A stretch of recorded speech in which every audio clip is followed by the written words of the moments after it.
L'homme aux chaussures à boucles, lu par Amaris.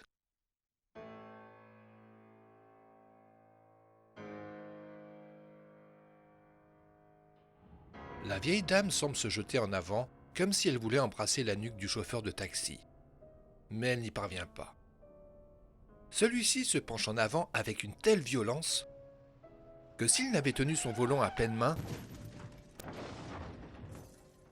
son crâne serait passé à travers le pare-brise. Maintenant, la vieille dame hébétée demande au chauffeur, dont elle entrevoit le visage gris dans le rétroviseur, « Mais qu'est-ce qui se passe ?» En réalité, le chauffeur est un noir. Si son visage paraît gris, c'est qu'il est prêt de s'évanouir. Il reste immobile quelques secondes, puis ouvre la portière de la voiture et rejoint le petit attroupement qui vient de se former sur la chaussée luisante et noire. « Vous l'avez vu, vous l'avez vu ! Je ne pouvais pas l'éviter. J'ai freiné à mort, mais je ne pouvais pas l'éviter. » Les ballots ne répondent pas. Ils n'ont Dieu que pour la victime dont le sang jaillit du crâne fracassé. Mais ce n'est pas tant la blessure qu'ils regardent que l'étrange costume de la victime, qu'ils découvrent dans la lueur d'un lampadaire. Lorsque l'inspecteur Ferguson en chapeau mou et gabardine mastic descend de voiture sur les lieux de l'accident, deux infirmiers s'apprêtent à placer le cadavre sur sa civière dans l'ambulance. Mais un policier en uniforme, tenant un haut de forme à la main, s'exclame « Attendez, attendez, je voudrais que l'inspecteur le voie !» Ferguson, sans enthousiasme, approche son grand nez de la civière et soulève le drap. Il comprend alors la réaction du policier. L'homme, d'environ 30 ans, est vêtu d'une jaquette avec une rangée de boutons dans le dos, de pantalons collants à carreaux blancs et noirs sans plis ni revers, et chaussé de souliers montant à boucles. « Et il avait cela sur la tête !» explique le policier en montrant le haut de forme. « Oui, bon, eh bien, il était costumé, voilà tout. Un comédien peut-être. Regardez s'il a des papiers sur lui et prenez son nom et son adresse. » Puis il se tourne vers les badauds et s'adresse au chauffeur de taxi encore bouleversé, appuyé sur le capot de sa voiture. « C'est vous qui l'avez renversé ?»« Oui, » répond le chauffeur. Avec un geste d'impuissance, il ajoute. Il est descendu brusquement du trottoir en regardant droit devant lui. Je n'ai pas eu le temps de faire ouf. C'est vrai, confirme le policier en uniforme. Lorsqu'il a entrepris de traverser, j'ai voulu le siffler. C'était trop tard. Un jeune homme, une jeune fille à son bras, s'approche de l'inspecteur. Moi, je l'observais depuis quelques instants, monsieur l'inspecteur. Nous venions de sortir du théâtre et je l'ai remarqué dans la foule, à cause de son costume. Il se tenait immobile à l'angle de la rue, il regardait, effaré, les feux qui passaient du vert au rouge comme s'il n'en avait jamais vu. J'ai dit à ma fiancée, « Regarde, on dirait qu'il sort d'un film historique. » Ce n'est pas un des comédiens qui jouait dans la pièce que vous venez de voir ? Non, pas du tout. Elle se passe à Londres, pendant la guerre. L'inspecteur Ferguson jette un coup d'œil sur la voiture pour constater qu'elle a effectivement heurté le malheureux de plein fouet, et demande au flic en uniforme. « Vous avez son adresse ?»« Oui, j'ai trouvé cela. » Et le policier lui montre une carte de visite d'un style tout à fait suranné, où il peut lire « Rudolph Fens » et une adresse dans la 5e avenue. L'ambulance déjà s'éloigne. L'inspecteur convoque le chauffeur de taxi à son bureau et part à son tour. À l'adresse indiquée sur la carte de visite, l'inspecteur Ferguson ne trouve qu'une boutique d'antiquités. Bien sûr, elle est fermée, mais les propriétaires doivent habiter au-dessus, car il découvre une sonnette sur laquelle il appuie longtemps. La propriétaire, un peu snob, ses lunettes pendues à son cou par une chaînette, n'est pas encore couchée. Elle tombe des nues. Rudolph Fens, connaît pas. Pourtant, regardez sa carte de visite. La femme chausse ses lunettes et retourne le bristol dans tous les sens. Je vois, mais je vous assure que j'en ai jamais entendu parler. Depuis combien de temps avez-vous ce magasin ? 18 ans. Ce ne serait pas un des anciens propriétaires ? Peut-être, mais ce fonds de commerce remonte à la nuit des temps, et je serais bien incapable de vous dire qui l'a créé. Tant pis, je peux emprunter votre annuaire ? L'inspecteur déçu referme quelques instants plus tard l'annuaire téléphonique. Rudolph Fens n'y figure pas. Le lendemain matin, l'inspecteur est à la morgue fouillant minutieusement les poches du cadavre. Il y trouve une pièce de bronze qui n'a plus cours, une facture d'une écurie de Lexington Avenue, pour la nourriture et le logement d'un cheval et pour le remisage d'une voiture, de 3 $. Inutile de dire qu'il n'y a plus d'écurie sur Lexington Avenue. Il trouve aussi 70 $ en billets anciens démonétisés. Enfin, une lettre adressée à Rudolph Fentz, dont le cachet indique qu'elle a été postée en juin 1885. Complètement effaré, l'inspecteur regagne son bureau. Il y apprend par téléphone les résultats de l'enquête au fichier central. L'employé débite son rapport avec indifférence. Nous avons contrôlé les empreintes digitales de votre bonhomme au sommet de New York. Comme elles n'y figurent pas, nous les avons transmises par bélinographe au sommet de Washington. Elles n'y sont pas non plus. Votre Rudolph Fentz est inconnu au bataillon, mon vieux. Aux archives de la poste centrale, l'inspecteur Ferguson s'acharne depuis 2 heures sur les annuaires des années passées. Année 49, rien. Année 48, rien. Année 47, rien non plus. Enfin, il sursaute. Dans l'annuaire de 1939, il lit Rudolph Fentz Jr., 12 Market Street, et un numéro de téléphone. Depuis longtemps, évidemment, ce numéro ne correspond plus à rien. Mais à l'adresse indiquée, il va peut-être trouver l'explication de ce mystère de plus en plus troublant. L'immeuble du 12 Market Street, d'architecture ancienne, vient d'être rénové. Les loyers ont dû en subir le contre-coup, et les locataires aussi, puisqu'aucun de ceux qui l'interrogent n'y réside depuis plus de 2 ans. Sauf un vieux couple aimable et distingué qui reçoit l'inspecteur dans un salon aux murs tapissés de tableaux. Fentz Junior, déclare sans hésiter le vieux monsieur. Oui, oui, je m'en souviens très bien. Toi aussi, Gladys? Oui, oui, moi aussi.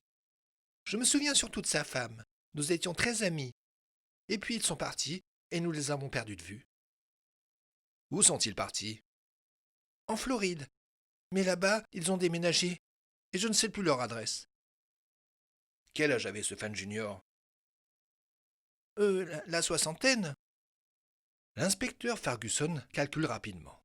La soixantaine vers les années 40, cela signifie qu'il serait né aux environs de 1880. À cette époque, portait-on encore des chaussures à boucles, des pantalons collants à carreaux blancs et noirs, et des jaquettes boutonnées dans le dos? Et son père, vous l'avez connu? Cette fois, les deux charmants vieillards se consultent d'un regard dubitatif. Non, dit enfin l'homme. Peut-être est-il venu leur rendre visite, mais on ne s'en rappelle pas. Attendez, attendez, intervient subitement Gladys. Je crois que Madame Fentz m'a parlé une fois de son beau-père. Il était mort il y a très longtemps, victime d'un accident ou disparu. Je ne saurais vous dire exactement. L'œil de l'inspecteur se met à briller. Pourquoi les Fentz sont-ils partis? Je crois qu'il a pris sa retraite. Hein, c'est ça, Gladys? Vous savez où il travaillait? Bien sûr, à 2 pas d'ici, à la banque qui fait le coin de la rue. Merci, madame, merci, monsieur.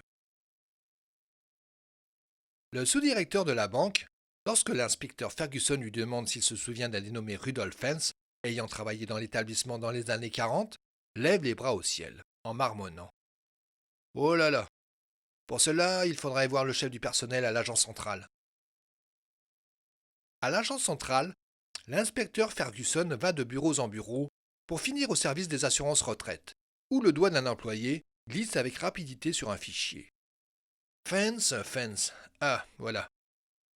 L'employé sort du classeur, une fiche déjà quelque peu jaunie. Vous voyez, il a déménagé en 1940 en prenant sa retraite. Il est allé s'installer en Floride, où il est mort en 1945. Mais je vois que Madame Fentz vit toujours, puisqu'on lui envoie régulièrement le montant de son assurance retraite. Lorsque Ferguson retourne à son bureau, il est 19 heures. Il peut encore appeler la veuve Fentz au numéro que lui a donné la banque. Après avoir sonné longtemps, le téléphone est enfin décroché. Une voix de femme un peu cassée, mais encore alerte, lui répond. « Allô? Allô? Qui est à l'appareil? Madame Fentz? Oui? Excusez-moi de vous déranger, madame. Ici l'inspecteur Ferguson de la police municipale de New York. Après un court instant d'hésitation, la voix semble s'étonner. La police de New York? Mais de quoi s'agit-il? Je voudrais savoir, madame, si vous avez connu votre beau-père. Mon beau-père? Non? Mais pourquoi me demandez-vous cela? Écoutez, madame, ce que je vais vous dire va sûrement vous surprendre, et c'est un peu compliqué. Voilà. Hier soir, un homme portant des vêtements d'il y a un siècle, ou presque, chapeau haut de forme, jaquette avec une rangée de boutons dans le dos, pantalon collant à carreaux noirs et blancs, sans pli ni revers, et chaussé de souliers montants à boucles, est apparu à Times Square à l'heure de la sortie des théâtres. Des témoins l'ont vu immobile au milieu du carrefour, observant avec effarement les feux de croisement comme s'il n'en avait jamais vu auparavant. Quand il a entrepris de traverser, en dehors des passages réservés aux piétons, un agent de police l'a sifflé. Il était trop tard. Heurté de plein fouet par un taxi, il est mort. Allô? Allô? Vous m'écoutez, madame? Oui, bien sûr, répond la veuve de Rudolph Fens, intriguée à juste titre. Bien, je continue. Dans ses poches, j'ai trouvé une très ancienne pièce de monnaie, des billets démonétisés, une lettre qui lui était adressée avec le cachet postal de juin 1886, une facture de l'écurie de Lexington Avenue de 3 $, enfin, une carte de visite portant le nom de Rudolph Fens, 5e avenue. Oui? Qu'est-ce que c'est que cette histoire? Ce n'est pas une plaisanterie, madame. Je veux bien, mais je ne comprends pas. Mon mari est mort il y a 5 ans. Je le sais par la banque où il travaillait et qui m'a donné votre adresse. Évidemment, en aucun cas ce ne pourrait être votre mari, puisqu'il est mort à 65 ans et que l'homme qui a été renversé à Times Square n'avait pas dépassé la trentaine. Voilà pourquoi je vous demandais si vous aviez connu le père de votre mari. Je vous l'ai dit, non, je ne l'ai pas connu. Mais je ne vois pas à quoi cela pourrait vous servir. Écoutez, madame, je comprends à quel point ma démarche peut vous paraître saugrenue, mais je me trouve moi-même devant une affaire sinon absurde, du moins tout à fait incompréhensible. Pourquoi n'avez-vous pas connu votre beau-père? Parce qu'il a disparu, lorsque mon mari était jeune. Ah, c'est intéressant. Et savez-vous dans quelles circonstances? Évidemment, j'ai entendu plusieurs fois mon mari les raconter. Sa mère, la femme de mon beau-père si vous préférez, détestait l'odeur du cigare. Mais son mari était un fumeur invétéré. Il avait donc pris l'habitude de sortir le soir après le dîner, faire une petite promenade, le temps de fumer un cigare avant d'aller se coucher. Un soir, il n'est pas rentré. C'est tout? Oui, monsieur. C'est tout ce que je sais. La famille assez aisée a fait des recherches longues et coûteuses qui n'ont rien donné. Mon beau-père avait disparu. Vous n'avez pas de photo de votre beau-père? Non, monsieur. Vous savez, à cette époque, ce n'était pas courant. Mais j'ai eu longtemps un portrait à l'huile qui a été fait peu de temps avant sa disparition. Seulement, mon mari m'a toujours dit qu'il n'était pas ressemblant. Dommage. Mais comment était-il vêtu sur ce portrait? Eh bien, écoutez, autant que je m'en souvienne, il avait un chapeau haut de forme et des vêtements dans le genre de ceux que vous m'avez décrits.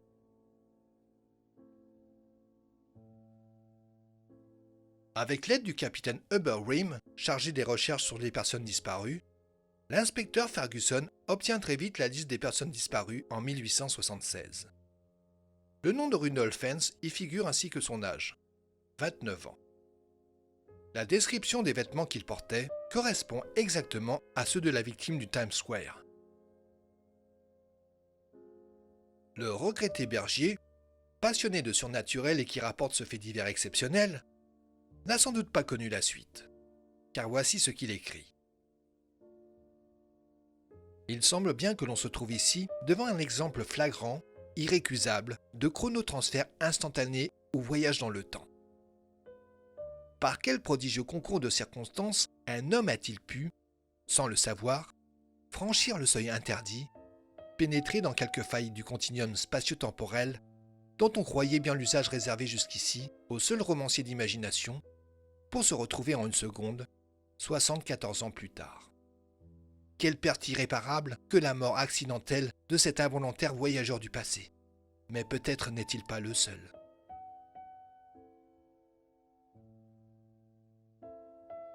En écrivant cela, il semble bien que Jacques Bergier ait ignoré une démarche du capitaine Hubert Wim.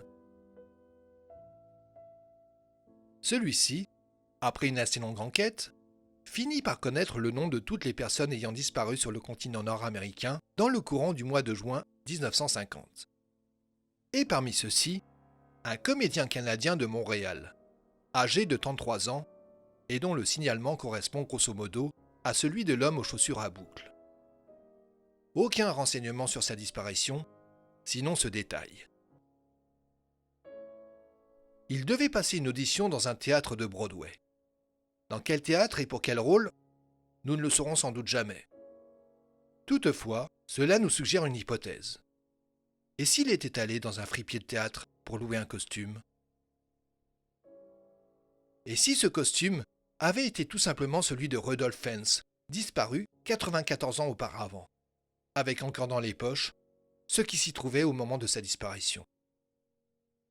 Évidemment, cela paraît bien extraordinaire et bien improbable. Mais moins que ce chronotransfert, ce voyage dans le temps, cette faille du continuum spatio-temporel dont le talent de Jacques Bergier fait rêver.